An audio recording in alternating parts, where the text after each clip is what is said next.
เจ้าสบายดีพี่น้องสบายดีมื้อนี้มีปฏิบัติการพิเศษพี่น้องเนาะสิพาพี่พาน้องไปเบิ่งเนาะเดี๋ยวสิไปจับอนานาเป็ดน้ำเนาะแต่บางท้องถิ่นบ่ฮู้เอิ้นคือผู้ขาบ่เนาะแต่บางบ้านบางท้องถิ่นเขาจะเอิ้นว่าเป็ดปองเนาะบางท้องถิ่นก็เอิ้นว่าเป็ดป่าเนาะจะพาไปเบิ่งกันเนาะพี่น้องเนาะนะนี่ผู้ขาสิพาไปจับเนาะ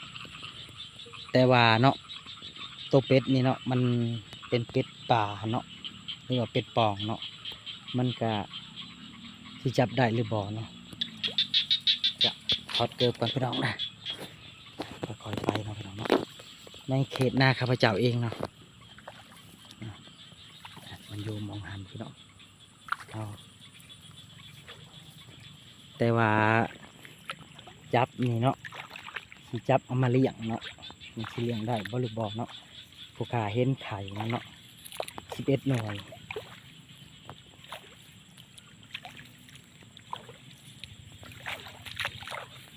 เจ้าพี่น้องค่อยๆไปค่อยๆไปพี่น้องเด้มองหันพี่น้องมองหัน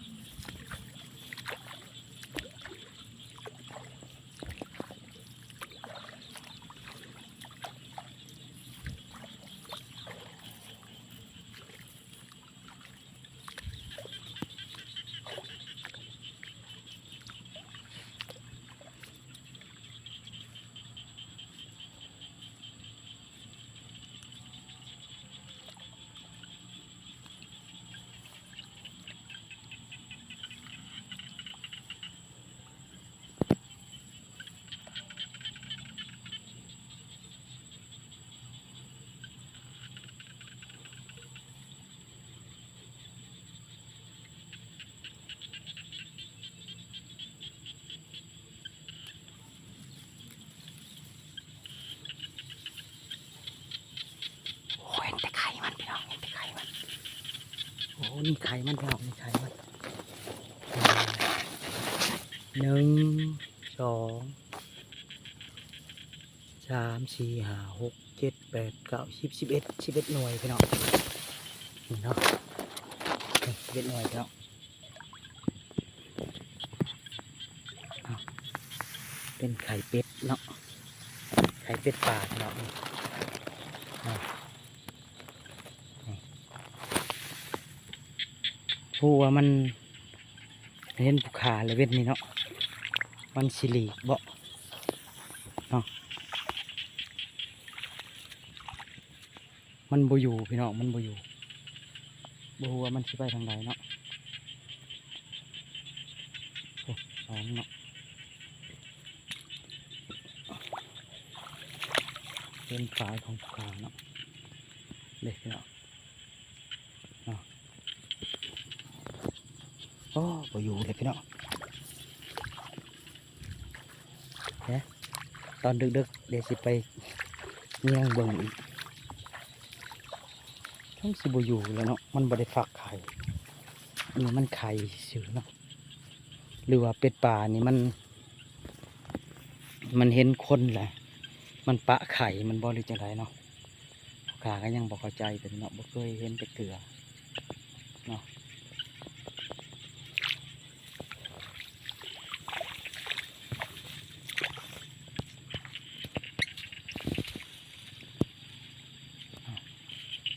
ปกติแม่มันสิห้องได้แถวนี้นะเนาะมื้อนี้บ่ได้เห็นมาเนาะหลายแม่มันทั้งแม่ทั้งตัวแม่ตัวผู้เนาะหลายตัวเนาะนี่มาส้มมาลินในน้องหากินแถวนี้เนาะปกติหลายตัวพี่เนาะนี่เนาะ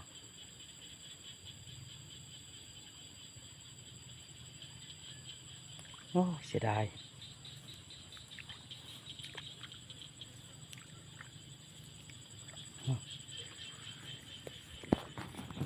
เสียดายแห้งพี่เนาะปกติมันหลายเป็ดแถวนี้นะเนาะ ก็พี่น้องบรรยากาศตอนแรงๆเนาะตามทงไห่ทงหน้าเนาะของข้าพเจ้าเองเนาะก็สิประมาณนี้เนาะพี่น้องเนาะข้าวหน้าก็บ่อยากงามบันไดปีนี้เพราะว่าฟ้าฝนบ่อยากหายตามฤดูเนาะปกติมันก็ข้าวกับมันก็สิงามกว่านี้เนาะ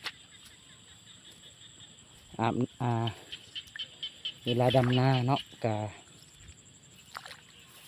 เป็นน้ำโปมน้ำที่ดูดขึ้นจากน้องนี่แหละ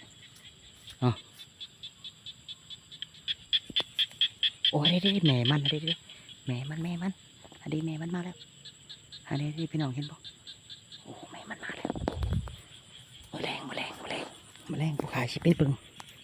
ตอนดึกโอ้ยแม่มันมาแม่มันเจิดมาไปก่อนแม่มันเจิดมาพี่น้องแม่มันกำลังมา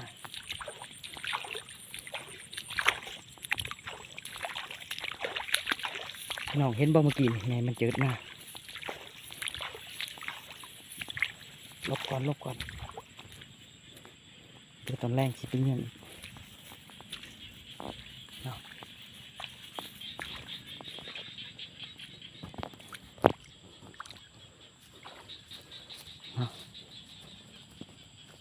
หย่าอยู่ก่อน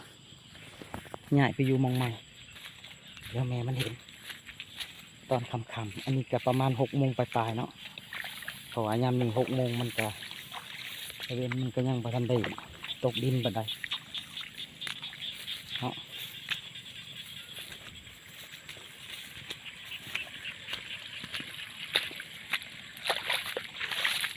โอเคเนาะก็คือบรรยากาศตามทงไห่ทงนาคือเก่าพี่น้อง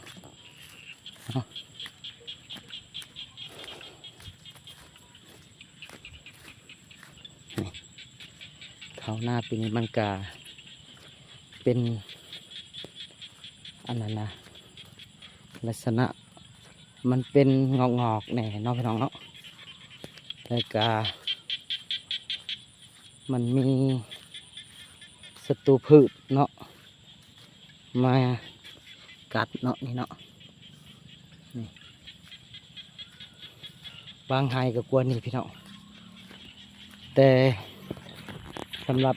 ทงหน้าข้าพเจ้าเนี่ยหน้าข้าพเจ้ามันกายสีไข่แน่เนาะเพราะว่าดำก่อนหมูแต่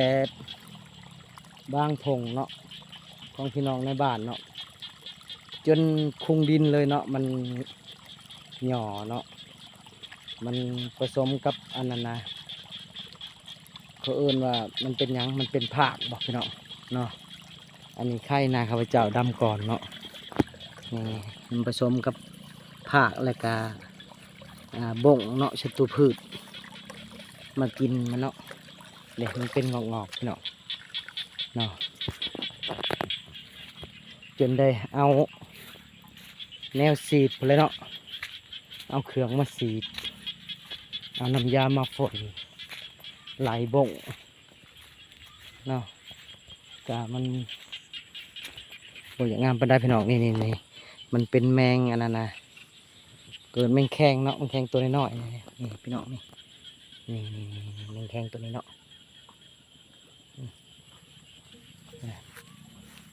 มันก็ออกเป็นแบบสีเดียวพี่น้องมันเป็นใบขอดๆเนาะจ้าปิดคลิปก่อนพี่น้อง